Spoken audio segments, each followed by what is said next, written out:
Welcome to Guns and Gear Network, everyone. I wanted to bring you kind of a top 6 firearms list to you tonight. I know there's been tons of these videos out, the top 5 or 6 guns of the zombie apocalypse, or top 5 guns of prepping, or top this, or whatever. So I want to bring something similar. Now, these are just the ones that I've got up here and I'm gonna make some other suggestions along with showing you these and why I chose these and some alternatives to these. But I'll go into each one by detail.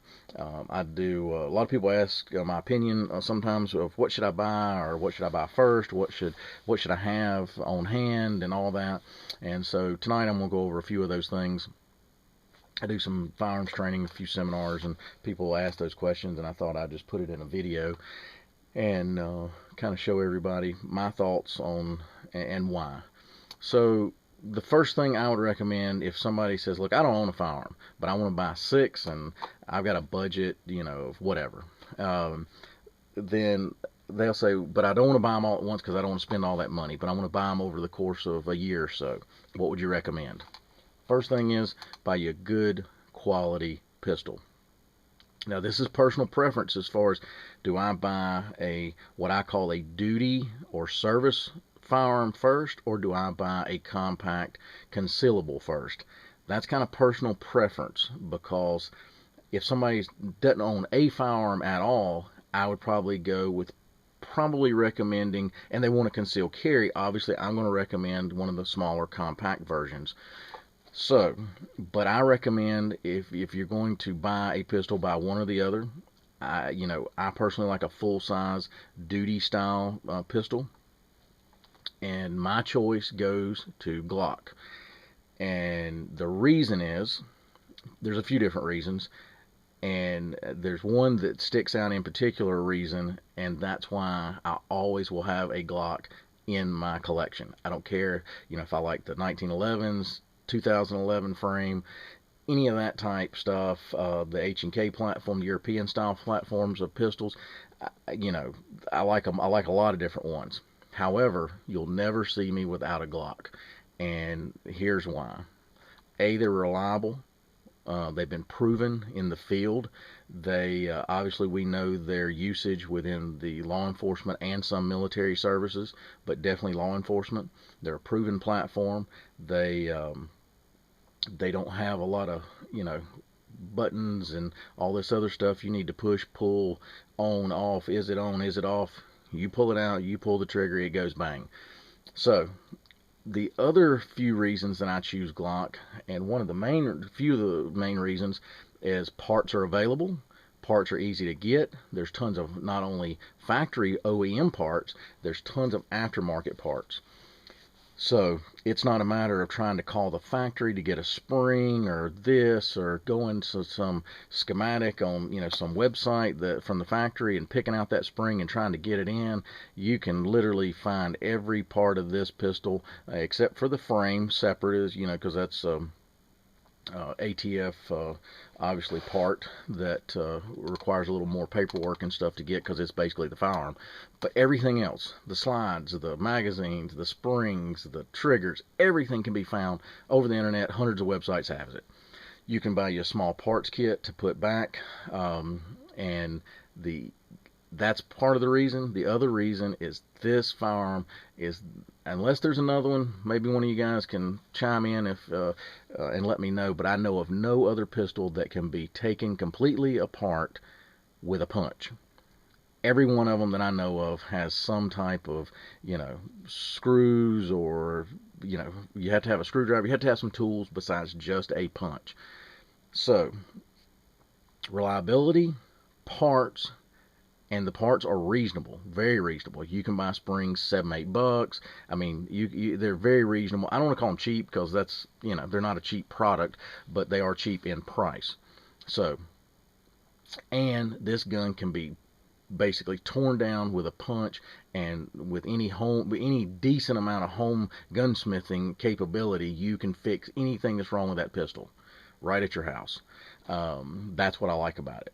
When you get into a lot of the other ones, you got a lot of springs, and it's like a Swiss clock when you're trying to take it apart. Stuff's flying everywhere, and it's a real pain. You can get some basic directions off the internet, either written or video. If you want to put back some written in case we grids down, you can disassemble and put that gun back together with just some basic mechanical abilities. That's the reason I pick it every time, because that's the only firearm I know that I can fix that quick, that easy, and that cheap. The other thing is because you can find used Glocks as cheap than some of the newest stuff out. I've seen them as low as like a police trade-ins, $320 with a couple magazines. Matter of fact, the last Glocks I saw police trade-ins were $320 with 2 magazines and night sights. Now the night sights were on the weak side. They had getting close to running their life cycle out. Most of those police trade-in guys are pretty good. I mean, you can have the bores checked. Again, if everything else looks good except the bore may be a little worn, then you can just replace the barrel. Plenty of factory and aftermarket barrels out there that's pretty reasonable. So, but again, if you can personally inspect it, check the bore, make sure it's got a good bore in it, and the rifling is still good. A lot of those police trade-ins, they shot them once or twice a year qualifying. Other than that, they stayed in their holster. Possibly come out for cleaning every 3 to 6 months. I know how law enforcement is, and they don't do a lot of shooting usually. Probably 90% of the guys, they qualify once or twice a year, depends on departmental policy, and that's all that gun's ever been fired. So there's a lot of life. Sometimes we'll have a lot of holster wear and stuff, but other than that, that's it. The next pistol I would choose, if you're going to have two, would be a compact, and the reason is I like a backup gun. A lot of law enforcement officers will carry a backup gun in an ankle holster or some type of concealed carry, maybe inside their vest area, something like that. So 2 pistols, a backup pistol or a concealable pistol, and then the full size Glock 19, Glock 17, something like that. I prefer 9mm, more ammo. Again, I won't get into the 9mm 40-45 argument tonight. I just prefer 9mm. That's been hashed all over the internet for the last few years, and no need for me to go into it tonight. I prefer the 9mm, and won't go into all those details. As far as backup guns, 9mm, I do have a few 380s, pocket style pistols. So you could either go with, a Kel-Tec, one of the Tarus TPCs. Just make sure you research whatever you're buying. Make sure it's got a good quality reputation and it's reliable. That's the main thing. So anyway, so you got your pistols. That's the first thing I would buy. And then the person says, hey, what would be your next thing? And I would say I would buy some type of fighting rifle, some type of battle rifle. So my 2 choices for that is going to be an AR and AK. I have an AR here and showing that, and that would the reason I like ARs, again, it's kind of like the Glock, tons of parts. It's fairly easy to work on. It's easier to work on than an AK, in my opinion, even though the AK, well, I won't say it's easier. I'll say, I guess I'm a little more familiar with working on the AR than the AK. I've messed around with AKs for years also. To me, the AR just comes a little more natural. Don't ask me why, it just does. The AR, again, the Barbie for men, 90 bazillion accessories. Luckily, we're coming around with a lot of new AK accessories, which is awesome. But there's all kinds of stuff for the AR. You can go super cheap. When I say cheap, I don't mean quality, guys. I mean as far as price. You can get, now I'm looking and seeing ARs in the $550 range, all the way, sky's the limit. You can get a few $1,000 in an AR if you really want to go that route. So again, you can find a entry-level basic AR in the $500 to $600 range pretty easy. Even this is a Colt 6920. Saw those are actually selling them what they call naked, which doesn't have any of the furniture on it. I think they were less than $800. They're like $799. I mean, like $719, $720, $729, something like that. Then you buy your own furniture and put on it. So again, if you want to buy a parts kit, put it together. PSA or Palmetto State Armory, Anderson makes some nice lowers for the money. There's all kinds of options out there. So My choice on would be an AR or an AK. There's other platforms out there, guys, that I know are good platforms. Those are the two I would recommend just right out of the gate. If you want to buy anything else, it's kind of a bonus. And but yes, they are. You know, some people are going to say, "Oh, the CETME," or you know, this, that, and the other. I understand. There's other ones out there that's nice platforms. Again, this because of parts availability, ease of far as fixing and working on it, and then you know, the cost factor now is fairly reasonable. So that would be my choice next. Then I would go with some type of 22 rifle. Now, again, we're talking picking just one or two, one per category. So if I want to pick one rifle, and as far as a 22, it's going to be a semi-automatic that has a what I call a standard capacity magazine, but in the grand scheme of 22s, as far as magazine capacity, what I mean by that is like a 25 round magazine. So there's two rifles I'm going to recommend. This is the Smith & Wesson M&P, and then the Ruger 1022, one or the other. If you want to go just super dirt cheap, then I would recommend just a basic Ruger 1022 with the walnut stock. I think those can be still had I hadn't bought one in years. I've got a few of them, but it's been a while since I bought a new one.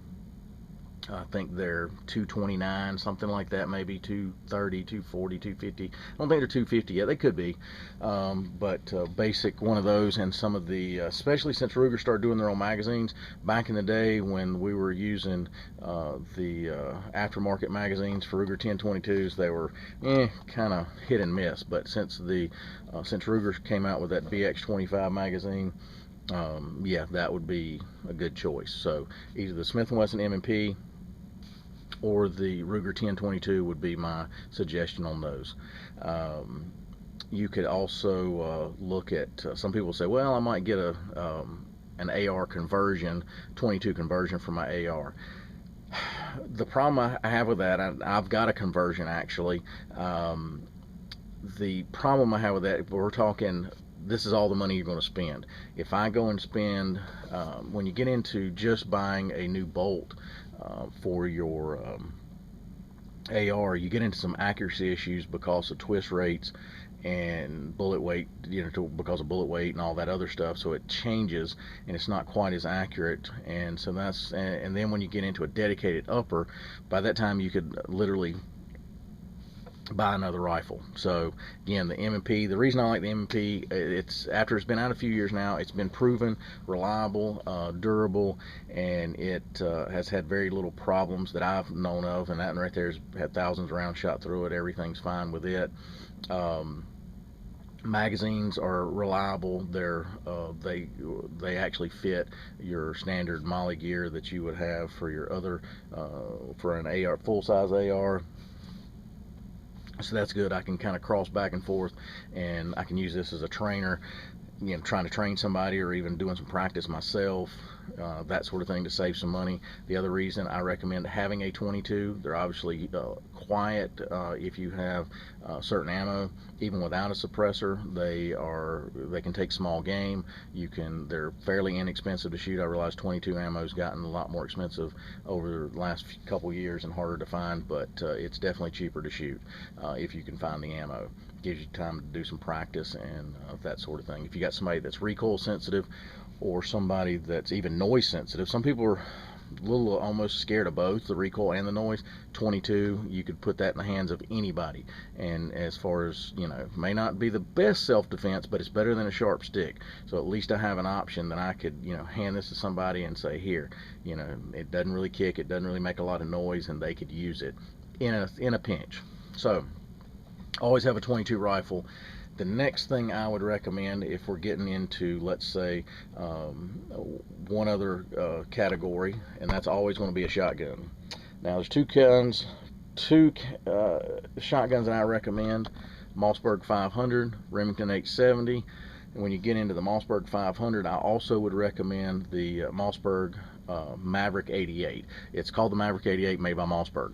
It's basically, I don't want to say, it is obviously a little cheaper version. I actually like it a little better, to be honest with you, and I'll tell you why. On a standard Mossberg 500, they have a tang safety right here. This one has this cross style at the trigger guard. If you have a pistol grip, I have to come all the way off and try coming all the way up here. And see how my hand gets in a weird position now? Trying to push a tang safety off. This one, my finger is right here at the safety. So that's why, and the Mossberg Maverick 88, the safety is this design, and the 500 is usually, to my knowledge, they only make it in the tang safety. So that's the reason I like this style better. But anyway, Mossberg, the Maverick 88 can be had really inexpensive. I think they're literally less than $250. I'm pretty sure of that. I think I may have even seen them on sale for $199. So I actually got this when I was maybe 15, 16 years old as a gift, Christmas gift. Me and my brother got matching shotguns that year, and this one came in its original configuration as a hunting version. So it had the longer barrel with a vent rib, and of course the full-size normal stock, and I have all those parts. So if you're going to buy a shotgun, I like being able to find like the Mossberg, because I can buy another barrel fairly reasonable. You can find them on eBay used occasionally. You can buy them new. They're fairly reasonable, so you can actually have kind of two shotguns in one, because the barrels are quick and easy to change out. So I would recommend having one that's more of a self-defense, home defense style with the shorter barrels, and then be able to convert that over to a hunting configuration. And that's the good thing about a shotgun. It's versatile. You literally can kill quail to bear with that, and bear with this thing. That's how versatile a shotgun is. I recommend a 12 gauge. Some people may say, well, if they're smaller stature, they're a lady, 20 gauge. That's fine. Don't have a problem with recommending something like that. I prefer 12. Ammo's easy to find. It's a NATO round. Law enforcement only uses 12. There's going to be plenty of 12 gauge ammo around. You can buy some of the lower recoil, lower brass stuff that doesn't kick quite as bad. Shotguns just kick gas. I mean, that's just, especially when you get into break barrels or any type of pump. If you're not getting into a semi-automatic gas type system, shotguns just kick. That's just the nature of the beast. That's just the way it is. So always have a shotgun if you can, in your collection. Again, I like the Mossberg because of the ease of changing barrels. They have extra parts. I can make basically two shotguns in one. So that kind of is the reason for that.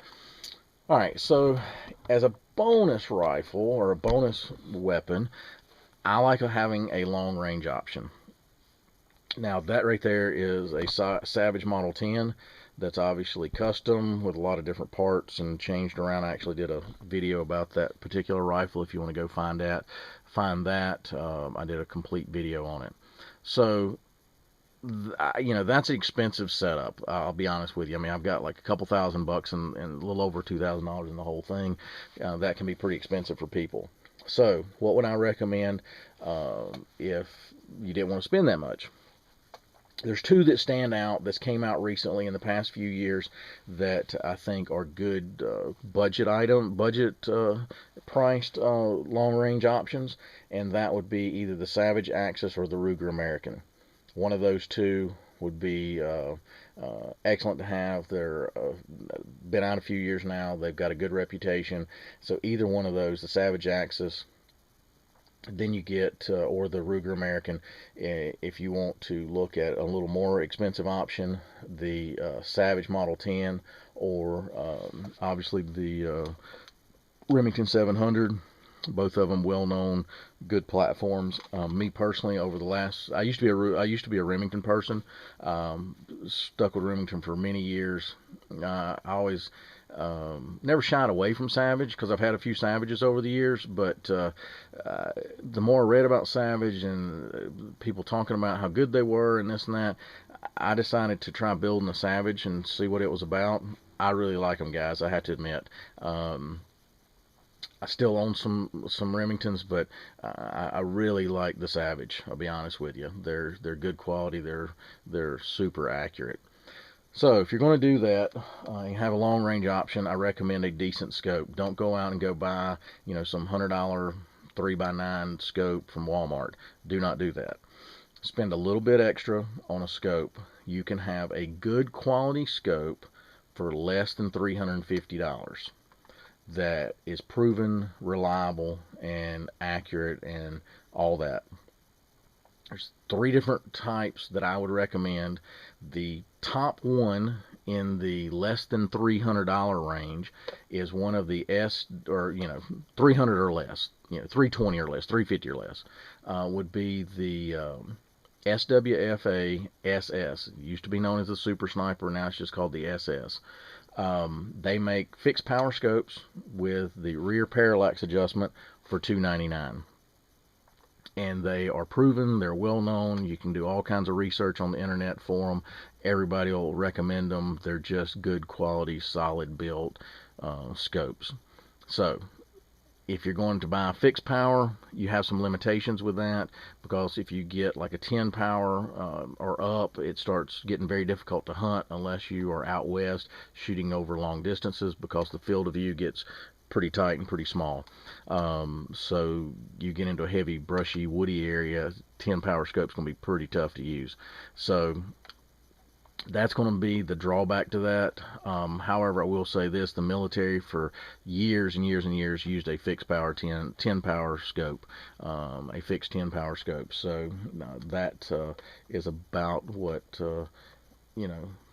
magnification I would recommend if you're looking for that style. Then there's 2 variable scopes.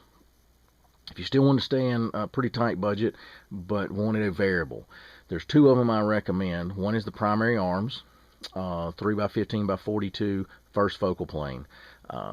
They are excellent, and they're under $300. I think they're $229 maybe or something. It's been a while since I priced one. I've owned a couple. Good quality, and the guys at Primary Arms are top notch. Good customer service. They'll take care of you if there's an issue. No problems at all. I like those guys over there. Primary Arms make some good stuff. I've always liked their red dots ever since I started using them, and good quality.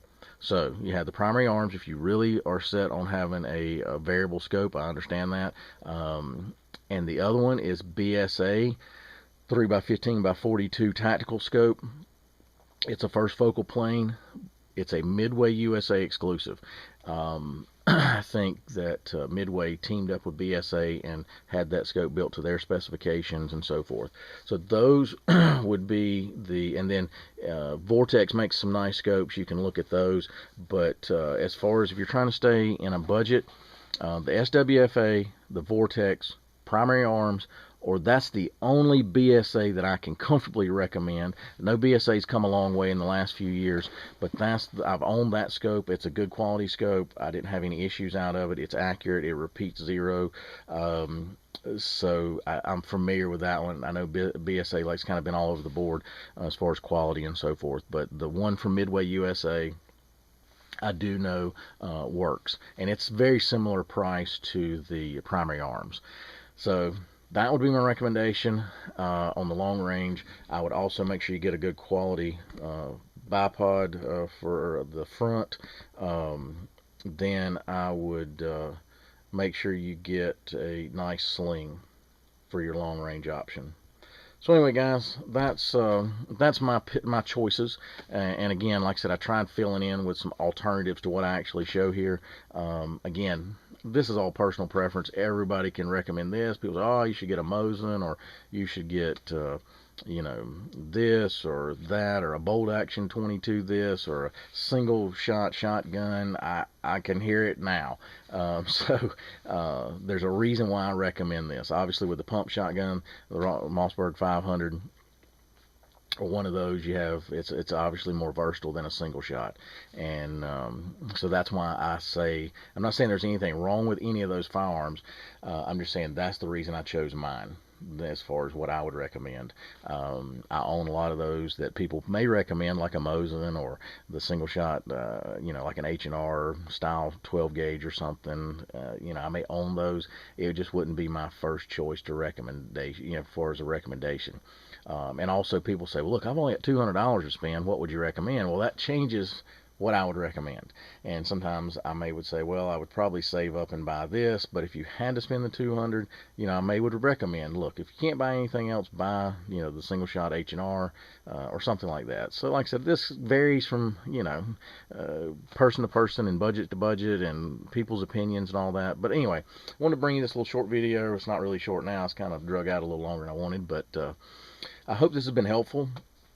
If you've got any questions or anything like that, post those below. If you've got experience with anything that you would like to discuss, as far as any ones you would recommend, or you've had some of these and your personal experiences, share that with us. We'd like to hear that. As always, guys, like, share, and subscribe, and we'll be bringing you another video here in the near future. Have a good afternoon.